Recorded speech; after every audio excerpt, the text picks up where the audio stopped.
किसी टाइम एक कवि हुआ करता था। उसकी माली हालत इतनी खराब हुई कि घर में खाने के लाले पड़ गए।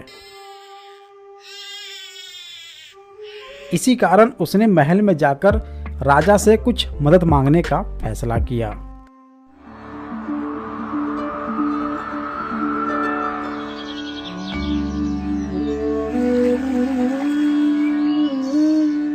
राजा के बुलाए जाने पर उसने अपनी कविताएं पढ़नी शुरू कर दी। वाह वाह वाह वाह वाह वाह। राजा बहुत ही प्रसन्न हुआ और उसने कवि से अपना इनाम मांगने को कहा। कवि ने मोहरों से सजे शतरंज की ओर इशारा करते हुए कहा, महाराज, अगर आप पहले खाने में चावल का एक दाना रखें और हर खाने के लिए उसे दुगना करते जाएं, तो मैं समझूंगा मुझे मेरा इनाम मिल गया। बस इतना ही?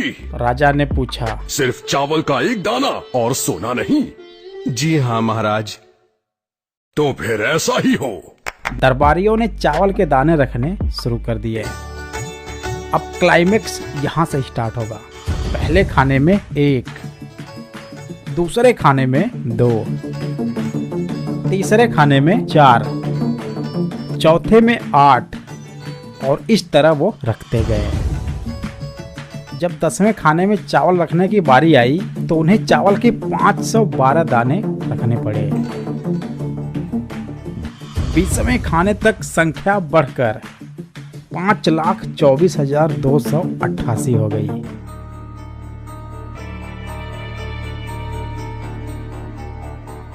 आधे हिस्से तक आते आते 32वें खाने में चावल की गिनती 214,74,83,648 हो गई और देखते ही देखते ये गिनती अरबों से खरबों में पहुंच गई। आखिरकार वहां के राजा को अपना पूरा राजपाट उस चतुर कवि को सौंपना पड़ा और इसकी शुरुआत चावल के सिर्फ एक दाने से हुई थी। इस कहानी से हमें ये सीखने को मिलता है कि चक्रविधि की ताकत को कभी भी कम नहीं आंकना चाहिए।